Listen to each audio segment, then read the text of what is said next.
All right, everyone, can you hear me? Okay, all right. I see nodding down there. All right, so my name is Ben Kelly. Welcome to Introduction to Apologetics, Thinking Rationally About the Christian Faith. I'm just to introduce myself, I'm a member of Sacred Mission, and I'm going to be your instructor this term when we're talking about apologetics. So, a couple of housekeeping things before we get started. Uh, if you haven't already, go ahead and mute your microphone. I'm going to be lecturing a lot. And so when we have other sounds coming in, that's kind of distracting. I will open it up for questions. This class is small enough. If you took my worldview and critical theory class, that class was so big we couldn't have live questions. But for this class, I think we're small enough that we're going to be able to open it up for questions periodically. And so but go ahead and mute the microphone. And what I'm going to do, you can also turn off your camera if you want. I don't need to see you, but you might be able to see my pretty face somewhere. I don't know.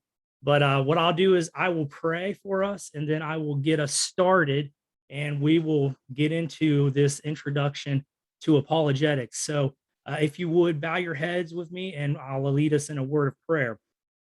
Uh, Lord, we thank you that we get the opportunity to do this to learn about our faith in a way that maybe many of the Christians that we know don't. We get to learn how our faith is not irrational, but is rational, and that you have built that into us, that you have given us a way to communicate clearly.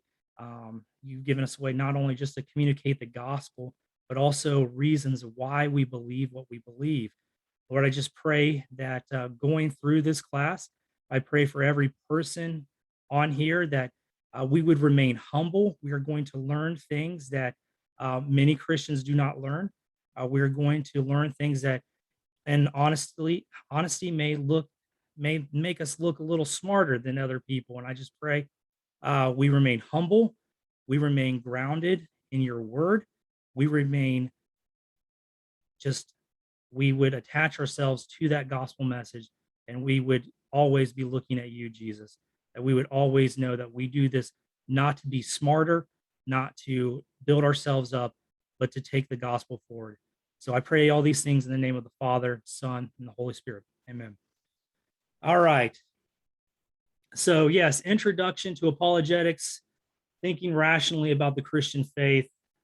Sacred Mission Church. I am Ben Kelly, and this is our winter term. I mean, we don't really have terms, but it's winter 2022. So let's see here. Hold on. There we go. I got to use my mouse to do the slideshow. So I'm going to go through our agenda tonight. And what we'll do is we'll get an idea of where we're going tonight and what we're going to be talking about. I know that the class says 7:30 to 9. I'm really hoping not to go that long tonight. I don't think I will. I know I said that every time I did the worldview class, but we ended up going to 9 o'clock. This class is shorter in slides, so I'm not just saying this. So for our agenda tonight, I want to introduce myself. For those of you who don't know me, I've been a member at Sacred Mission for a little over a year now. I actually was a pastor and an elder at Missio Dei Church Central, which planted Sacred Mission. I've been good friends with Pastor Justin since we were in a high school. So I have all the dirty stories if you want to know them. And no, I'm just kidding. He's a good friend. I don't have any dirty stories, but no, I've known him for a long time. I knew him when he had hair. And I've been at Sacred Mission for a little over a year. I stepped down from my pastoral role to go to seminary so that I can pursue full-time vocational ministry. I'm actually in the last semester of my Master's of Divinity at Liberty right now, and my major is actually Christian Apologetics. And so this class is like really it's my jam, if you will. It's what I'm really passionate about. It's what I'm good at. And so I don't know everybody on here. If you see me on Sunday morning, I welcome you. Come up to me, speak to me. Love to get to know you more. We'll get to know each other a little bit in this course, but obviously because it's online, there's only so much we can do to get to know each other. So don't be afraid to introduce yourself to me on a Sunday morning. You might even see me on stage playing bass every once in a while. So um, the other things we're going to do tonight, we're going to review the syllabus pretty quickly. I think it's pretty self-explanatory, but I just want to go over some things on there. We're going to talk about why we're doing this class. We're going to talk about an introduction to apologetics, really some definitions and what apologetics is, really lay some groundwork and some foundations for there. We're going to talk about being a disciple of Christ as apologetics. How do we remain disciples while we're doing apologetics? We're going to talk about an issue of religious neutrality. Is there any such thing as religious neutrality? And then we're going to talk about the burden of proof. That's something that we need to establish early on in our apologetic conversations. When we're having these quote unquote intellectual conversations with people, and we're trying to get at the reasons why they believe what they believe, we need to establish the burden of proof for who's making religious claims and whatnot. And then we're going to go over briefly an apologetic scenario. We're going to look at a scenario of a question you may encounter that has to do with Christian apologetics and how one can approach it. And I'm really going to lay out two separate ways you could approach it as a Christian. And that's going to kind of lay the foundation of the coming weeks of some of the things that we're going to talk about. So let me switch over real quick to our syllabus. So you should have all gotten a copy of this. This is the syllabus for the apologetics class. Again, this is Mission School Apologetics, thinking rationally about the Christian faith. I'm Ben Kelly. Really, this course is delivered remote learning. We're doing Zoom calls. Again, it starts at 7:30. It could go 90 minutes. I'm hoping most of them won't. Really, when I set out to do when I started laying out, I've got 6 classes fully done. They really don't look like they'll go the full 90 minutes, but I could be wrong. Our schedule is on here. This week we're doing an introduction. So every week it has the session, the date, what the topic is, and then the reading. A really important thing that you need to know for each week when you're looking at this syllabus is that the reading has to be done before our session, before our class. Now, I'm not going to actually lecture on the BLB book. You guys have that book, Thinking About Christian Apologetics by James Bealby. I'm not going to lecture on the material that he goes over in there. His book is kind of an introduction just to get you to think about some of the things we're going to be talking about in class. And I'm not going to lecture verbatim over what he's talking about. We will talk about the subject that he's talking about, but I'm not going to follow him. This is really to help you get thinking about this stuff outside of just our classes on Monday night. So, and when we have many topics, next week we'll be talking about general revelation and natural theology. We have to lay a theological foundation for what we're doing here. We're going to talk about varieties of apologetics. We're going to talk about objections to apologetics, both Christian and non-Christian objections to us doing apologetics. We're going to talk about evidence and certainty and knowledge. I know that those aren't things that people really get excited to talk about, but they are bedrock to what we do and how we think about doing apologetics. And then we're going to get into things that you're probably, if you've ever heard of apologetics before and have any kind of understanding, we're going to get really into week 6, 7, 8, and 9. We're going to get into more of those things that people commonly associate with apologetics, with theistic arguments, the classic proofs for God. We're going to talk about miracles. We'll talk about the problem of evil. And then in the last week, we're going to talk about something, what I call the conception of God method. It's really kind of a method that I do as far as doing apologetics. It's very theologically based, and you will pick up more on it as we go through this class. And by the time we get to that 9th week and I'm talking about this method that I use personally and how to approach people in conversation, you'll really get how to do this and how to understand it. And then we're going to talk about, kind of the future of apologetics. Where's it going? Where are the intellectual battles in the next 20 to 50 years? coming from. On page 2. Hey, Ben. Yes. Sorry for interrupting, but you skipped one very important point. We've eliminated all barriers for you men to take your wives out on Valentine's Day. Oh, yes. Very important. Little door. No excuses. Oh, yeah. So sorry, somebody just knocked at our front door. So I don't know what's going on there. Yes. Yeah, very important thing that Rick noted on between week session 4 and 5. Yes, or I'm sorry, session 5 and 6. We did take February 14th off. So you guys have Valentine's Day off. So yes, men, take advantage of taking your wives out to dinner for something like that, taking them on a date. So course description, again, this course, it focuses on introductory topics of current Christian apologetics without really getting into the nitty gritty of all this.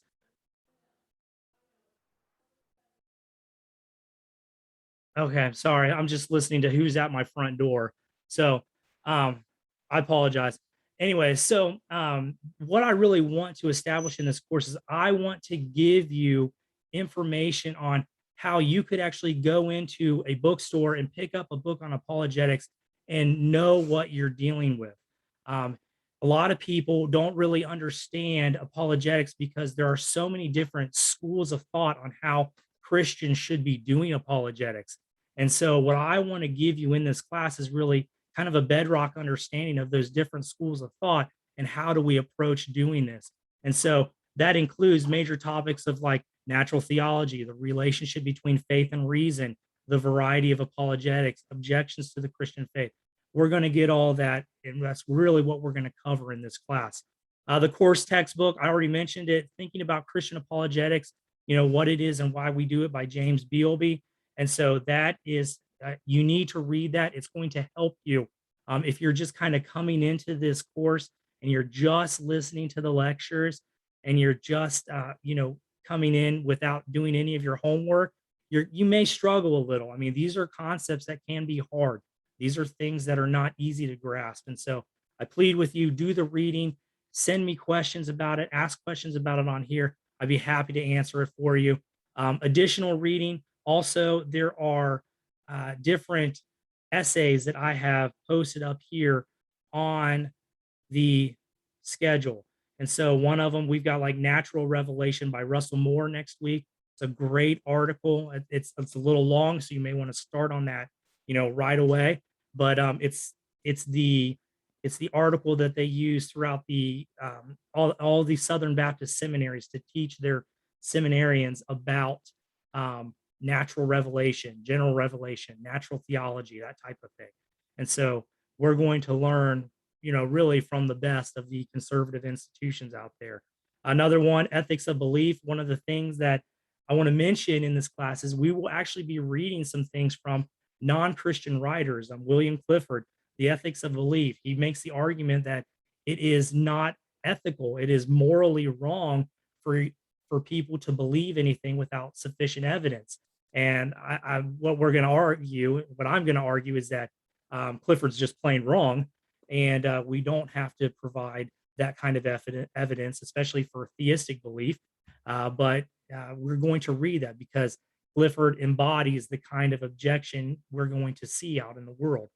We're going to read Of Miracles by David Hume, the classic argument against Christian miracles was put forth by David Hume. Now, C.S. Lewis came along, about 70 years ago and just actually was more like, it was probably about, it was 70 years ago, and demolished the argument. And we'll look at that too. But we want to read David Hume, because if you're going to go into any apologetics book, any book on philosophy where it talks about miracles, or you're going to listen to any apologists talk about this, they're going to talk about David Hume. And so, yeah, we're going to read things from non-Christians in here. Don't let that scare you. And if they're too tough, I understand.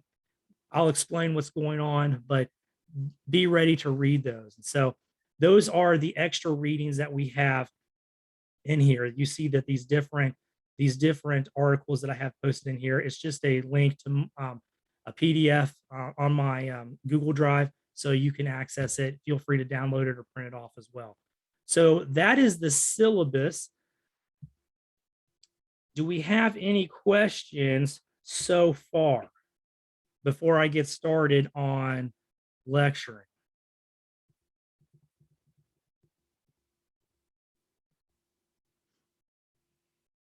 All right. I'll take your silence as a no. So let me check the time. We got plenty of time. So really the first thing that we want to talk about in apologetics is I want to discuss a little bit with you, why are we doing this class? I want to set up really a biblical foundation for you of why we do this class.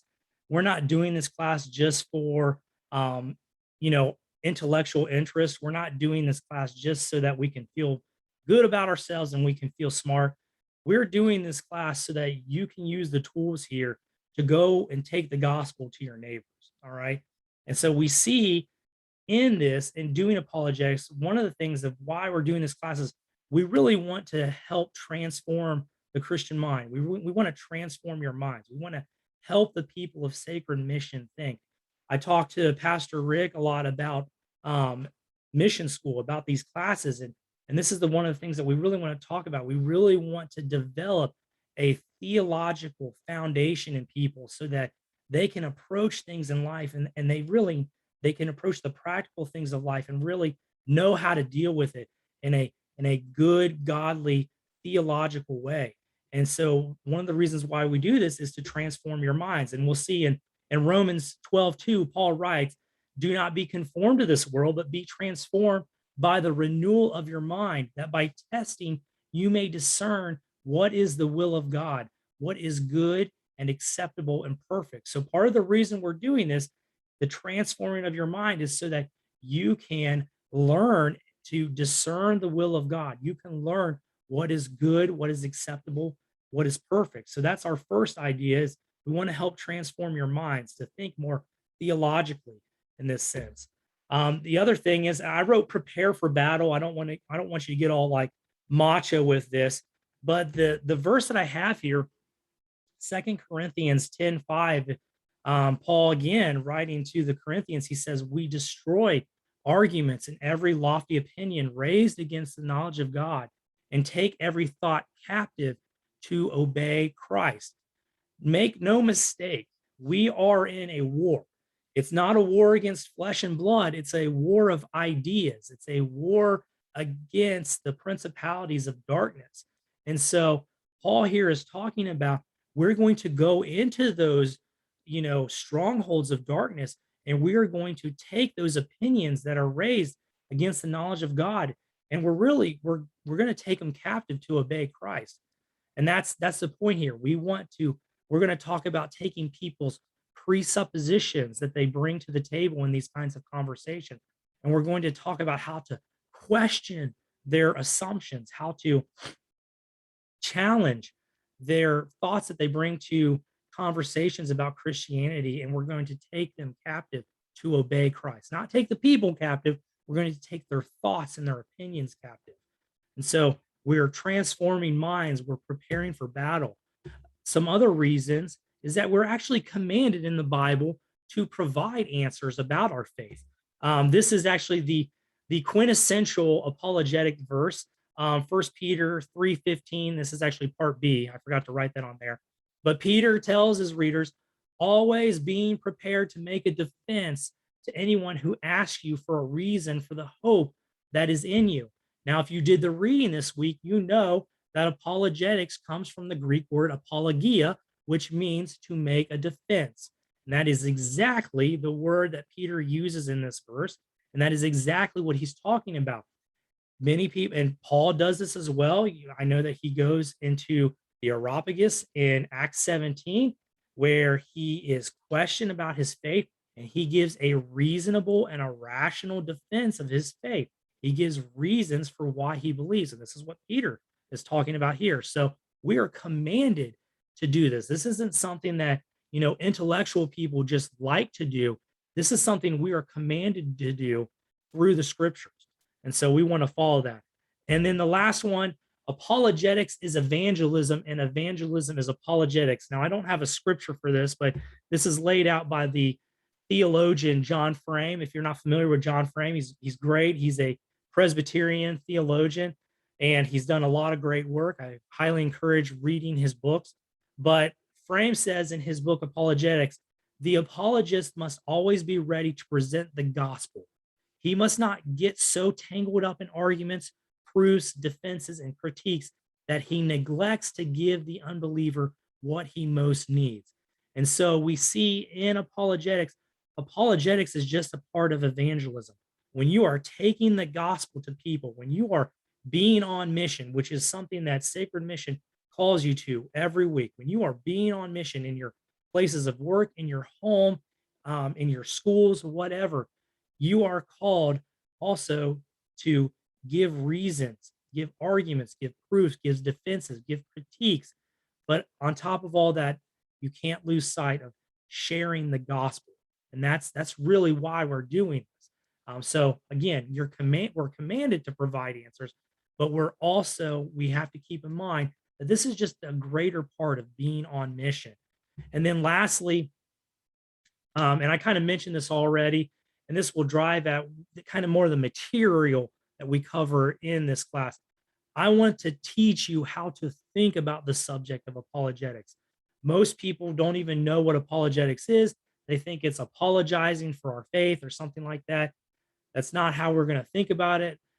Like I said earlier, there are different schools of thought. Most people, if they have any kind of familiarity with apologetics, they think of someone like C.S. Lewis. C.S. Lewis was a great apologist, and people will go out and they'll buy C.S. Lewis's books. They won't give a thought about it, and they'll read his books. But my warning to you, and really why I want to do this class, is that if you knew some of the reasons why C.S. Lewis did apologetics, and some of the theological, the foundation he had theologically, he was really a high church Anglican. He was what we would call what is that? An Anglo-Catholic. So he was almost to Catholicism in his beliefs there. And so his reasons, the things that he believes about the relationship between our faith and our reason, are actually much different than probably what you and I believe. Now, some of that's okay, and we can take of some of what he believes, but the goal of this class is to really also get you to think about the theology, the theological convictions that apologists have behind what they're talking about. And so when you approach someone like Josh McDowell, I don't know if any of you have ever heard of him. He's a pretty famous apologist, or has been. He's what we call an evidentialist an apologist. Well, an evidentialist has a very different theological understanding about how apologetics should be done and why we are presenting evidence for what we believe, versus someone like what we call a presuppositionalist. And I'll tell you we're going to go over all of this. Don't worry if these words sound big and scary to you. We will cover all of this. All right. But people have different theological convictions about how they approach apologetics. And that's really what I want to drive at, so that when you walk into a bookstore or you're looking at different apologetics books, you can see someone who's doing a different method than maybe you're theologically comfortable with. And you can see, oh, I can see what he's doing here. I feel comfortable with this, but I don't know if I believe everything he believes. I'm really trying to educate you on that. So that's why we're doing this class. Christians need to know about apologetics. I mean, most Christians, they approach their faith and they think that it's irrational. They think that it's illogical. They think that maybe they don't have good reasons, that we have this kind of blind faith that just kind of gropes at God, and we really can't see what we're doing. But that's exactly the opposite. Actually, throughout history, Christians have always believed that we do have good reasons for what we believe. This kind of idea of blind faith has really only taken hold in like the last 200 years. But Christians need to know that Christianity is not on the ropes intellectually. In fact, we are actually on the rise. 100 years ago, if you went onto the university and you were in a philosophy classroom, it's a good chance that your professor would have been an atheist. Now there's almost 1/3 of every philosopher on a university campus in the United States is a Christian of some sort. There has been a renaissance in this type of thinking really since the late 60s. Most people don't know that. Most people don't know that Christians are out there doing good intellectual work and really putting it to the intellectual atheists of our time. They don't know that. So we need to understand Christianity is not on the ropes intellectually. We're actually making very big gains right now. We need to know that there are good reasons for what we believe. We need to understand that faith is not irrational or illogical. It's actually the opposite. It's very rational. It's very logical. Otherwise, we wouldn't serve a God who is the supreme God of the universe. Christianity is not intellectually inferior. We kind of talked about that with it not being on the ropes. You need to understand, and I'll teach you how to do this when you're going into conversations. Your beliefs do not make your intellect inferior to someone who upholds science or naturalism or something like that. That's not the case.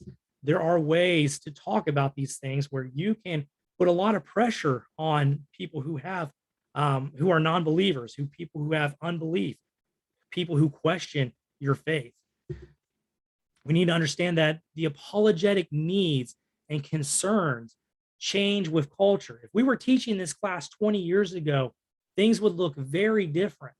In fact, now I won't go there. That's been one of the criticisms of the program I've been in. We've been reading a lot of stuff that's 10 years old, and I see new apologetic needs on the horizon, and that the church isn't necessarily answering. But to give you an example of this, of how the apologetic needs of the church, of how we answer these needs, they kind of change with culture. Let me give you a couple examples. About 15 to 20 years ago, there was a group of atheists called the New Atheists. People like Christopher Hitchens and his sort that were really ruthlessly arguing for a staunch naturalism. Naturalism is the belief that all of reality exists in the as natural materialistic world. There is nothing outside of the materialistic world that we possess, the universe. There's nothing outside of it. There's no spirit, nothing like that. These guys were staunch naturalists. They loved evolution. They just grasped onto it. They were having deconversion, rallies where people would come, college kids would come and who grew up in the church, and they would be debaptized in the waters of atheism and stuff like that. These guys have been dealt with. They have been utterly just demolished within the university system by Christian apologists. That was the need 15 to 20 years ago. That was what we had to answer. Nobody, even atheists, don't listen to these guys anymore. They vie for a different kind of atheism now. So you can see with that, even within a short amount of time, the apologetic needs of the culture change. And another example, I use C.S. Lewis as an example. Everybody loves C.S. Lewis, and you know what? He's great. And I love C.S. Lewis. I like some of his fiction. His poetry is not very good, so don't go reading that. He's not a good poet, but I love C.S. Lewis. I have great respect for him, and he's a good apologist.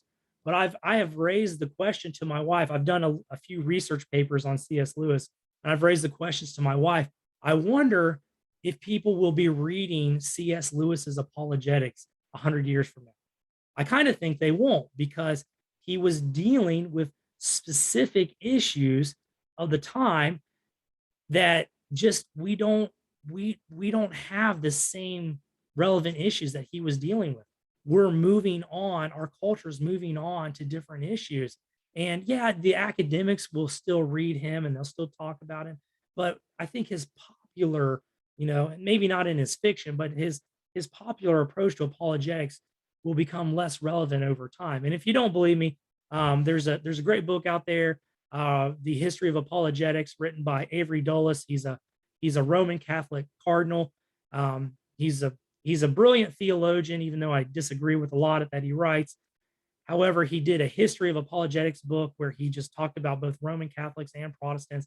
And out of this 250-page book, he gives one paragraph to C.S. Lewis. And everyone's like, C.S. Lewis's apologetics. And C.S. Lewis gives one paragraph in this book of 250 pages. So it's just changing with the time. And so we need to understand that we can't just keep going back to the same things, to reading the same books. We have to look to the culture. What are the issues that the culture is dealing with? And we need to prepare ourselves and deal with those issues. So those are the reasons why we're taking this class. Do we have any questions so far?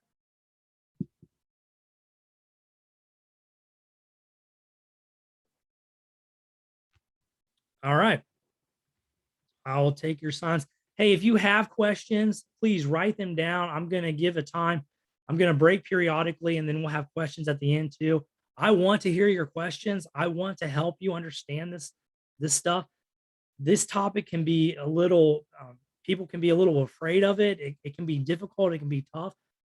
I can answer your questions, and if I can't answer it, I will find the answer. So please write down your questions and ask me. So we're going to talk a little bit. We're going to get into the real meat and potatoes of what we're dealing here with, and introduction to apologetics. So we're going to ask, what is apologetics? And there are a few different definitions that we can give, but really apologetics is the attempt to defend a system of belief from objections. This means that apologetics isn't just a Christian endeavor. There are apologetics for different kinds of faith, different kinds of belief systems. And so just how there are different kinds of theologies for different kinds of faith and different belief systems. So that's one thing to be careful with. If if you go looking for books on apologetics, make sure that they are Christian. All right. And so, but it is an attempt to defend a system of belief from objections. Now, there are two types of apologetics that we are going to talk about. One is what we would call negative apologetics. And negative apologetics is where we remove obstacles or objections to faith. And so when I talked about earlier, I used that word presuppositionalism, where we would attack the presuppositions or the assumptions that someone brings to the table. So what this looks like is, say you are dealing with an atheist, and that atheist comes to a conversation with you, and you're having a apologetic conversation with this person, and he says, well, you Christians, you believe in miracles. Well, miracles are just impossible because they contradict nature. It's impossible for a miracle to happen. Well, that is an assumption. It's not necessarily true. It's an assumption he's bringing to your conversation. And so a negative apologetic would be removing obstacles or objections to the faith. Sometimes this is called defensive apologetics. We're not really going on the offense there.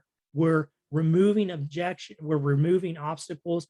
In this case, with our atheist friend there, we would be removing the obstacle of looking at miracles as a thing that can't happen in the real world.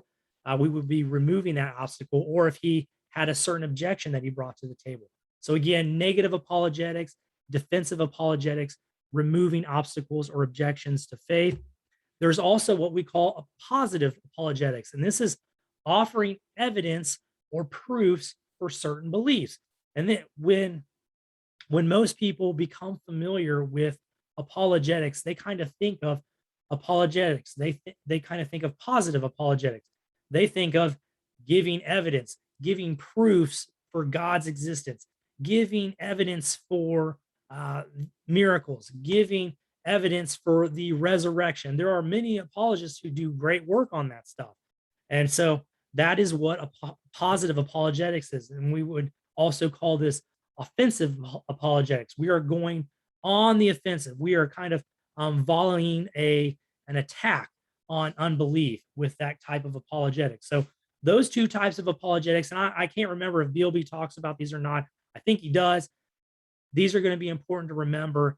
Any book you read on apologetics, they're going to talk about negative, positive, defensive, offensive. Now, if we go on, John Frame, again, we just talked about John Frame earlier. John Frame talks about three different aspects of apologetics. And he talks about apologetics as proof, providing rational evidence to prove Christianity.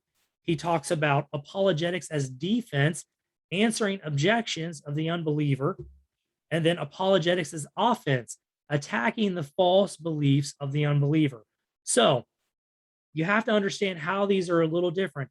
Apologetics as proof is just providing rational evidence. It's just, hey, this is my argument. This is how I believe what I believe. It's not necessarily attacking a non-believer's beliefs. It's really just giving good reasons as to why I believe what I believe.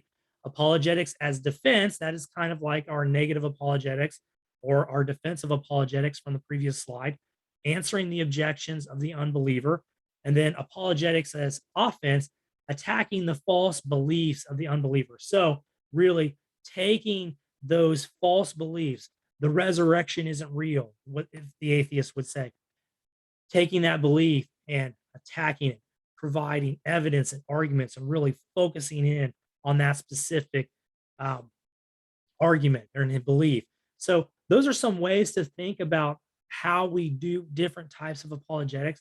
There's a real offense and defense to what we're doing here, and we need to make sure that we keep that in mind. We got a question there. I'll check those questions at the end real quick. So, but yeah, be sure to write your questions down if you need to. And then actually, you know what? I'll take that real quick. Let me see here because I am moving on to a different section. What is the difference between doctrine and apologetics? Okay. Do you want the long answer or the short answer? So, apologetics is more of a practice. It's something that we do. It is offering reasons and rationalities for what we believe. It can use doctrines. Doctrines are the beliefs that we have that we take directly from Scripture. So we have, for example, the doctrine of revelation.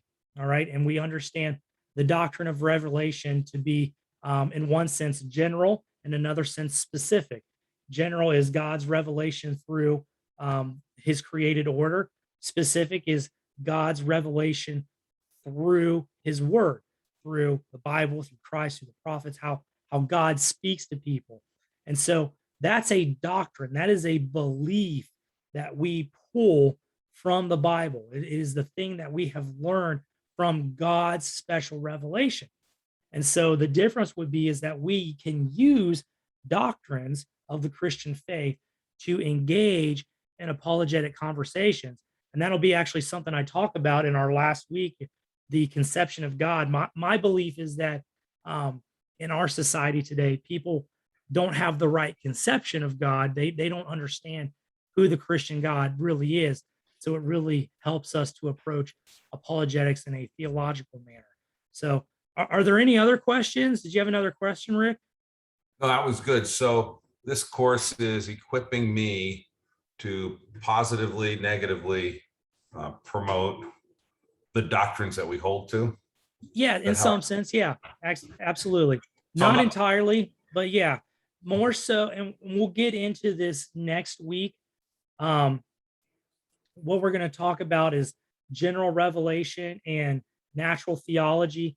You know, apologetics makes heavy use of God's revelation of himself in the created order, how we see God in working in people through our morality, how we see God working through history, how we see God working in the actual physical created material. And so apologetics uses a lot of that to make arguments for why we have rational faith.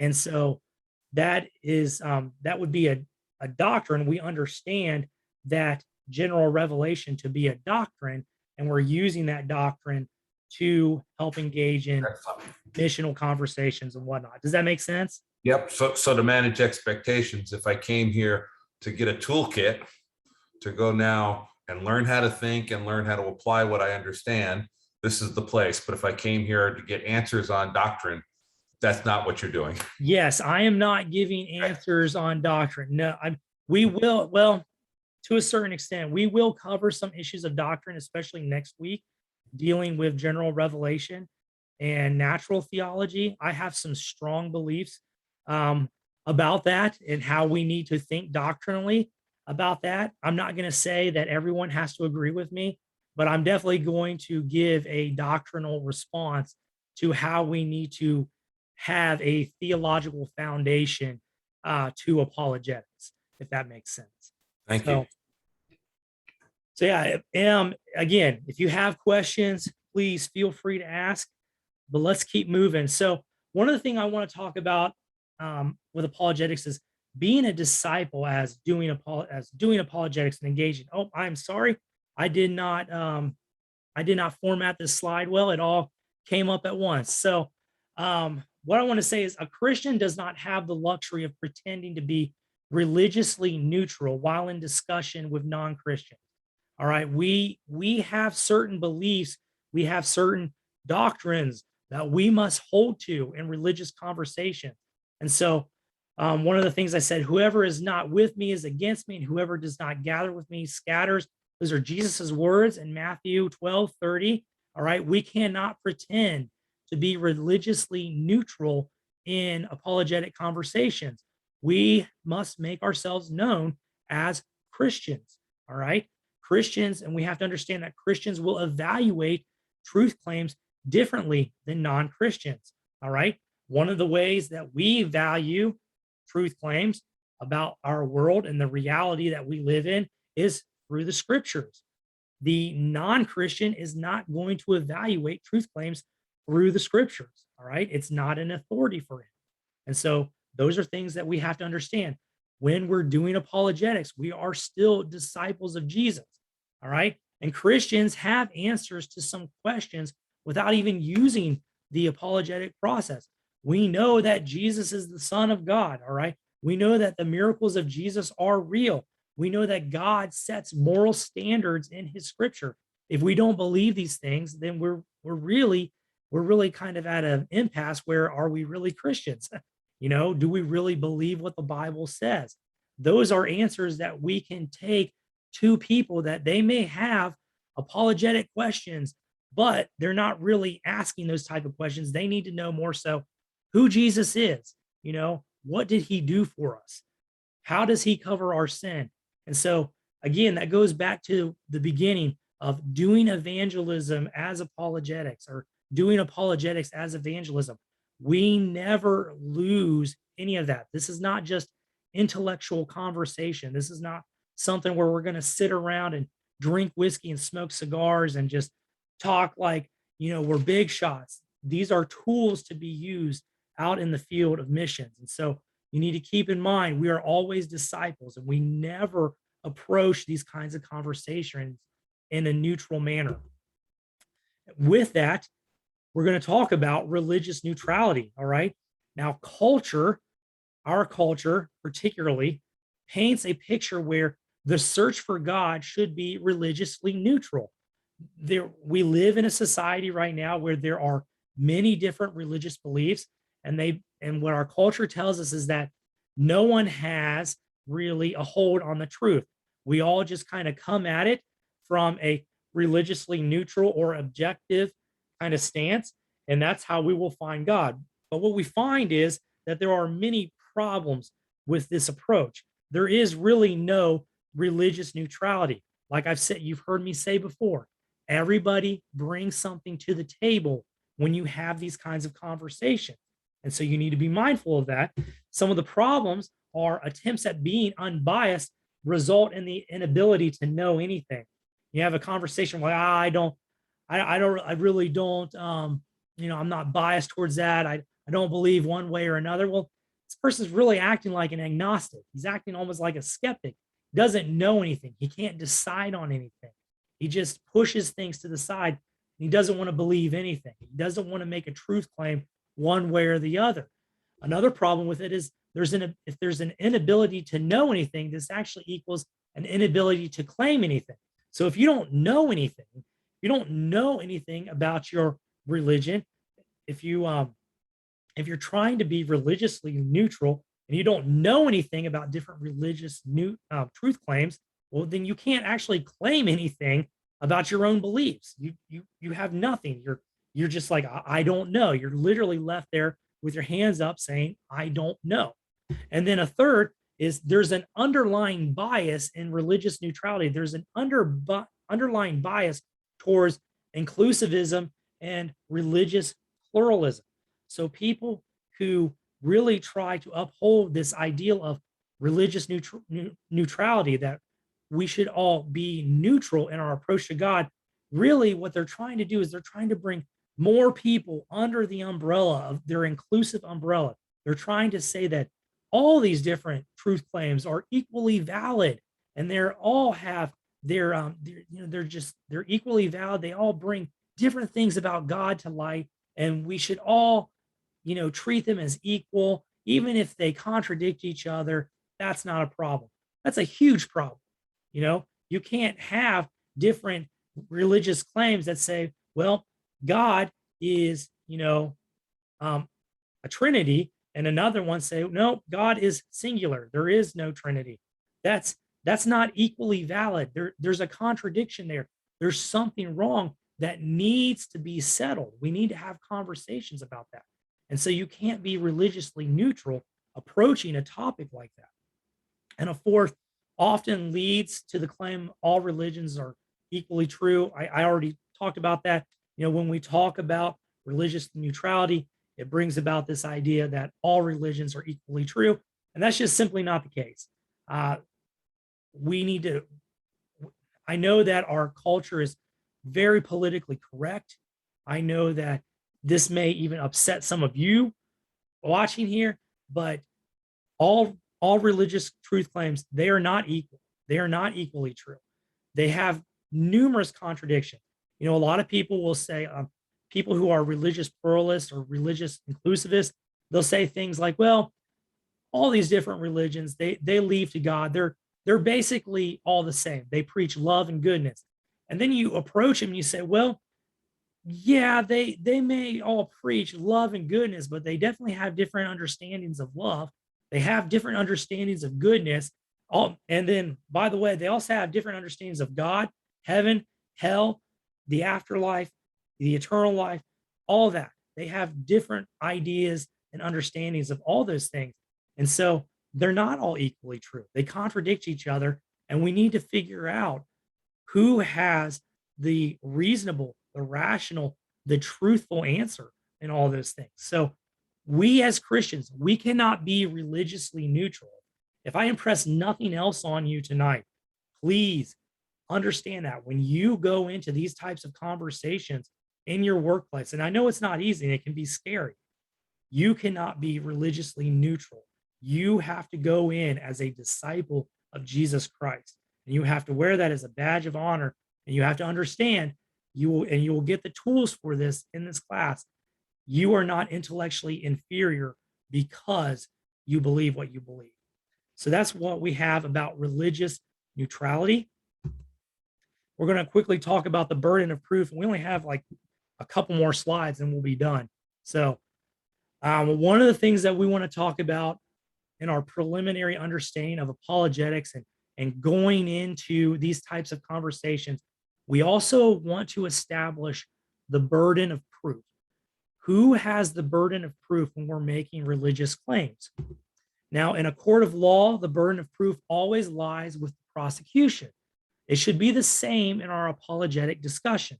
What that means is negative apologetics, the believer is defending beliefs. All right. And so that means the burden of the proof lies with the non-believer. If you as the Christian, are performing apologetics, if you are having an apologetic conversation where you are trying to impress the rationality of your belief, if you're trying to give a defense of what you believe, and you are defending those beliefs, you need to understand that the burden of proof lies with the person who is attacking your beliefs.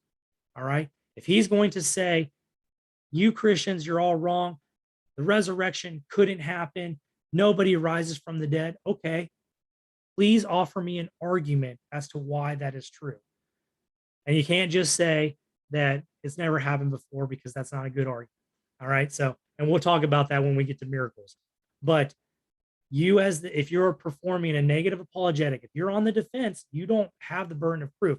And you can be upfront in the conversation about things like that. And that's something that we can do. We don't just need to be, overly gracious, hyper gracious with this and say, oh, I'll take the burden of proof. No, you can say, listen, if you're going to make this kind of claim against my belief system, you need to offer a good argument. You need to prove to me what you say is right. Don't be afraid to do that.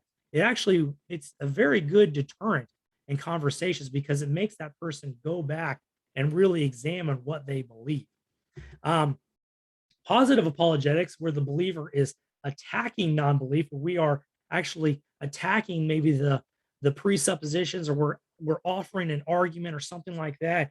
You know, we can take on the burden of proof there, and there that's a little risky because we are in the court of law. We say innocent until proven guilty. Well, in positive apologetics, it, do we say believe until we prove?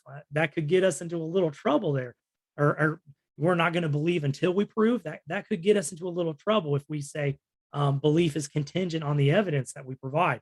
And so we need to be careful with that. But what I want to remind you with this is that you, as a Christian, you do not always have to carry the burden of proof in these types of conversations. And the reason I bring this up, this is actually this is a popular idea for atheists back in the 70s. A famous atheist by the name of Antony Flew. He's dead now, and he didn't die an atheist. He actually died a deist. But he developed this idea where he really eloquently wrote out this philosophy that said the Christian, or the theist, really always has to bear the burden of proof, because an atheism never has to bear the burden of proof. That's been dealt with. It's been really in the upper levels of philosophy. It has been demolished, but it's still, the belief still lingers on in popular culture today, that where you might get some people who are not Christians, who don't believe in God, will say, no, you Christians always must provide the burden of proof. That's simply just not true. If somebody is attacking your belief, they need to provide sufficient evidence for what they're saying. But on the other end, if you're attacking another person's belief system, you may want to question what you're doing because you are carrying the burden of proof into that conversation. And then Christians should establish who has the burden of proof in conversations. Don't be afraid to really say time out in these conversations, saying, look, we need to establish who has the burden of proof here, because and form it as a graceful thing, form it as something that you love people who you're having conversations with. Say, look, I care about you. I care about this conversation that we're having. I don't want us to just argue back and forth and really get into a fight. I want to establish who has the burden of proof in here, because I think that's important for our conversation. And so I'm defending my beliefs against you. You're really attacking me. I think you have the burden of proof in this conversation. Or you could, if you're the one who's really questioning the beliefs of the non-believer, it might even look, more graceful for you to say, look, we need to establish the burden of proof. I am really questioning some of your beliefs. I love you. I want to have a good conversation with you. I'm going to try to establish the burden of proof. I'm going to take on this burden of proof and establish a good argument against your beliefs. And so this is something that you can do in love, that we never leave the mission field when we're talking about this stuff. And so really, I want to break real quick before I get to the scenario. Do I have any questions about any of the other things I've covered so far since our last question? I got a question. So I think it's if I'm thinking how I'm going to use this knowledge practically, it's easy to kind of like put myself in a scenario where like I'm talking with a coworker and we Mhm. like specifically decide, hey, let's talk about this thing. How have you found it easiest to kind of like segue from just like a conversation you're having with a friend or a family member or a coworker, going from like, oh, we're kind of talking about God or the Bible or whatever, and kind of like switch into like, I want to engage you in some apologetics without necessarily Yeah. hearing someone make a claim and saying, oh, I'm going to attack that. And then they might Yeah. be kind of turned off to be like, okay, well, this guy just wants to prove how smart he is. So I don't really care. Yeah, absolutely. That's a great question. And I've been reading this stuff for the better part of 15 years, and I've engaged in this stuff for so long that's sometimes if you have practical questions like that, please stop me and ask me.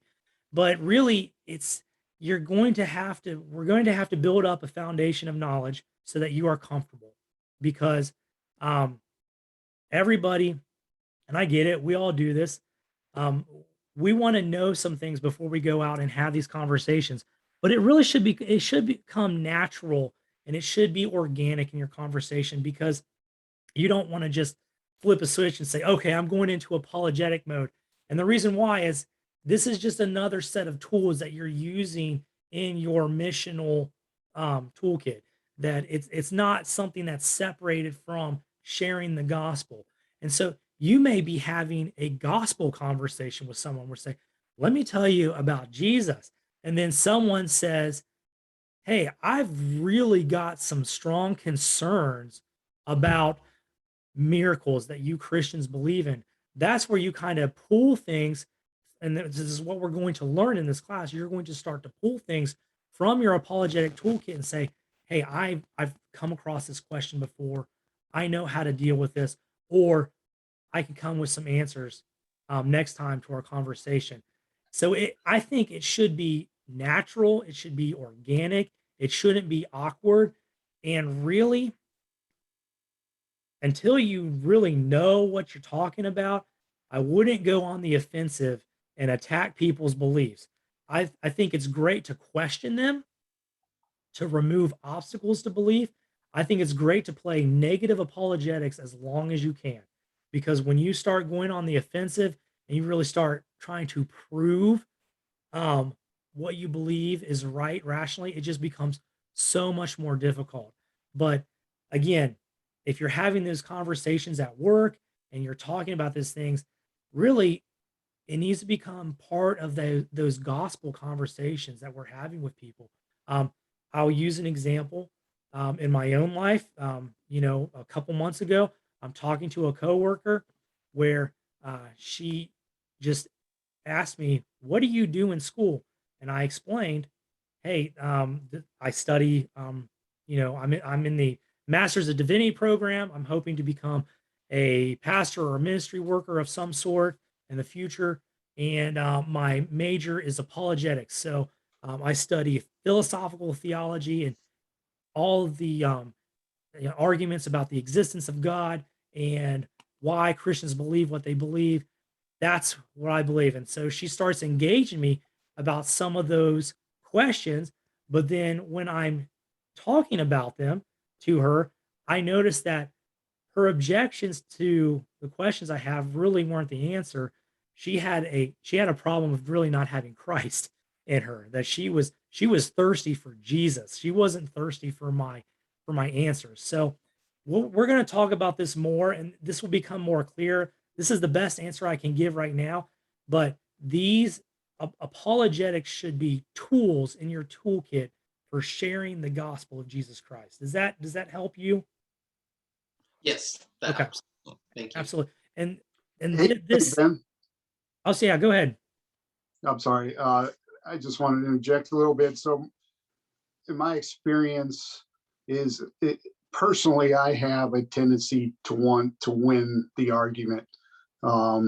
That's not necessarily a good approach to point someone to Christ. So, I think your point about sharing the gospel and, ultimately the objective is to point others to Christ, not to just win an argument. So it's important how we approach those conversations, that they should be done in a respectable, dignified way, and not in a manner that just says, I beat you, I defeated you in your argument.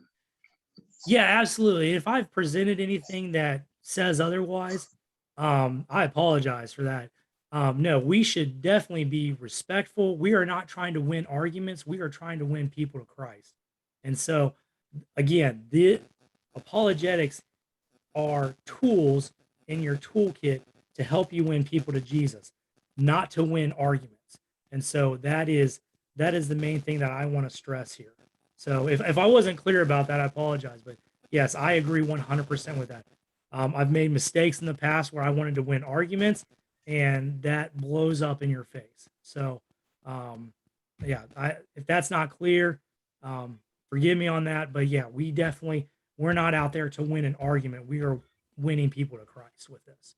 So, any other questions? Hey, Ben. Yeah. So when you're talking about rational evidence, right? You brought Mhm. that in early on.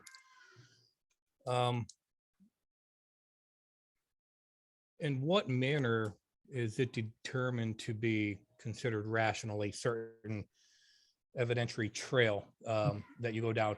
I mean, it's easy to have 10 people of like beliefs in a room and have it essentially be an echo chamber, Mhm. and you all think you're rational in your conclusions. And even within Christendom, you've got varying beliefs where both sides believe they have. Now, maybe that's not to the extent of the dogmas that we should adhere to. Yeah. So I don't want to get into the dogmas of like the Trinity and Christ being God, but there's certain other offshoots where Yep. people think they have a rational perspective. So, and I think that's probably the whole gist of this class is, I think you have to, like, how do you determine what's rational? Is it you get 100 people to agree? Is it 1,000 people? Is it, like, how do you follow that evidence to ensure what you're presenting isn't, I mean, rational to me is irrational to you, right? That could be, Yeah. a rub. And so, and I'm not necessarily, asking you to answer that, but I think, that's just something that brought to my mind is, okay, rational, will define who's being rational, Absolutely. Yeah. So to answer your question, David, we will talk about this in this class. This exact question that you have, we will talk about what makes a belief rational. Why are we justified in having Christian faith? What warrants our belief? We will talk about that. We're not going to talk about it tonight. No, and Okay. I figured that was the case, but I just want to throw that out there in the ether, Yeah.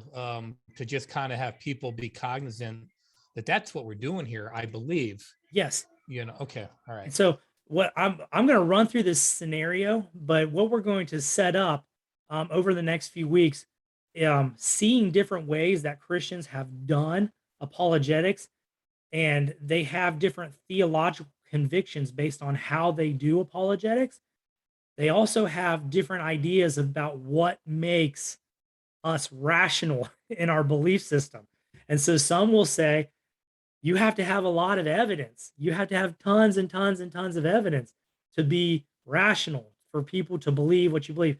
And some will say, no, you actually don't need to have evidence at all. You are perfectly rational believing what you believe without offering evidence, which I kind of tend over more to this side. I will teach you all about both of those sides there. But yeah, that won't come till week 3 and 4. We got to talk about a few other things first, but we're going to get there. But yeah, that's a huge question as to what makes us rational. And it's not just people agreeing in an echo chamber. Does that answer your question, David? Cool. Any other questions? These are great questions, guys. All right. So real quick, this apologetic scenario that I've set up here. And this kind of goes on the question that David was talking about. Are Christians simply to present the gospel without giving any thought to how non-believers evaluate belief and evidence? What makes a belief rational? Are we just supposed to go out there and present Jesus without giving any thought to what non-believers think about rationality? And so there's an example here. Christians believe that the Bible provides sufficient evidence for the miracle of the resurrection. The non-Christians may believe that science has shown miracles are impossible. And so, sorry, hold on. I want to go back. So that's our scenario there. We have Christians believing in the evidence for the, or we have sufficient evidence for the miracle of the resurrection. Non-Christians believe that science has shown miracles are impossible. So one of the things that, again, what David was just talking about, who has the rational explanation?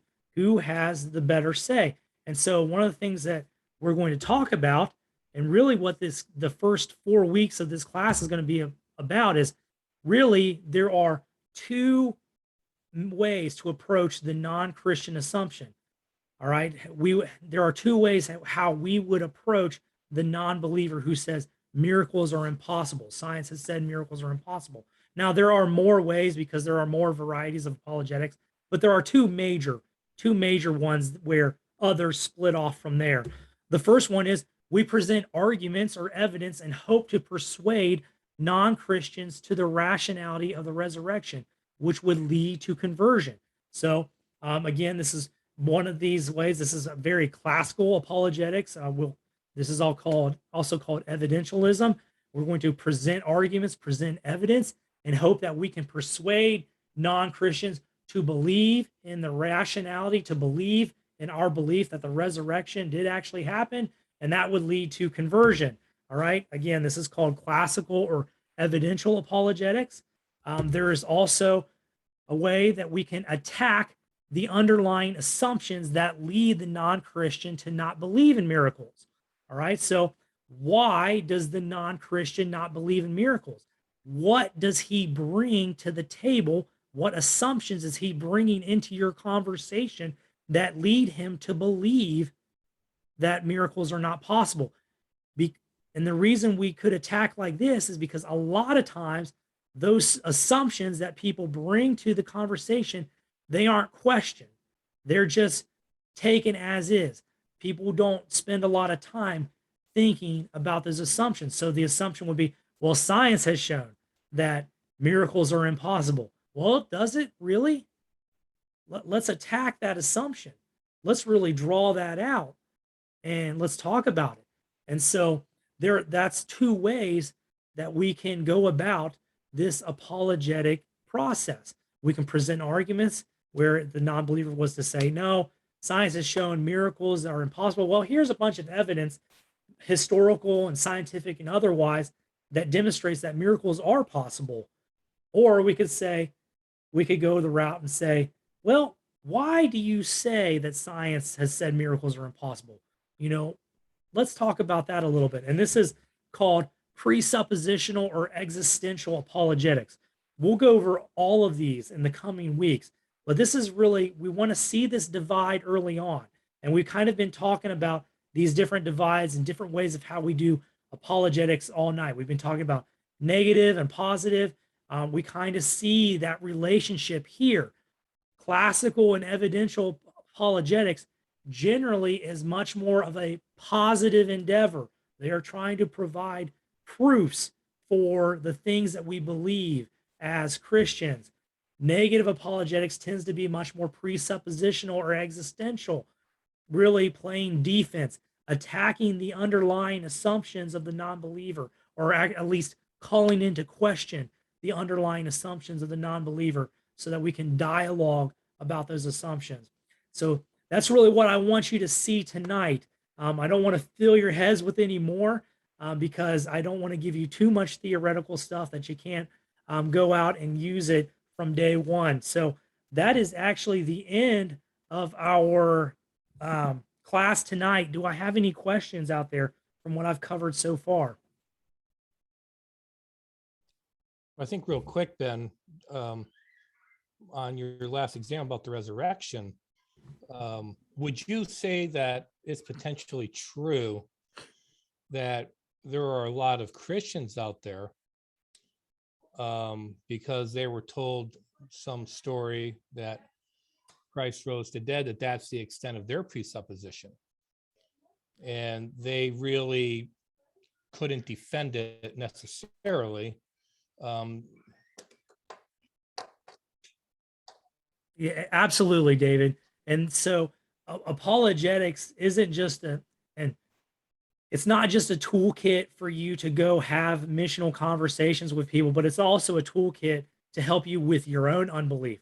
to help you with your own questions that you have about the faith, to really, and that was really the first thing we talked about. Why we're doing this class is to transform your minds. These are tools that you can use to help transform your mind. So where you have seasons of doubt, where you need to ask the tough questions, you had these tools available to help you ask those tough questions and to really see you through them. Thanks. Absolutely. Yeah, there is a strong theological school out there that says apologetics is really only for the Christian and building up the Christian faith, that nobody is converted by doing apologetics. So I'll leave that at that. We'll talk about that later, but there's definitely a benefit to the believer in doing apologetics on himself as well. Any other questions?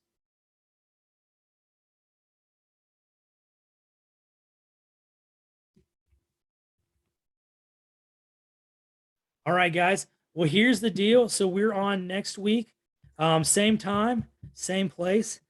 We are going to talk about general revelation and natural theology. We're going to get the theological foundation of apologetics, and we're going to see where that theological foundation differs from different types of apologetics.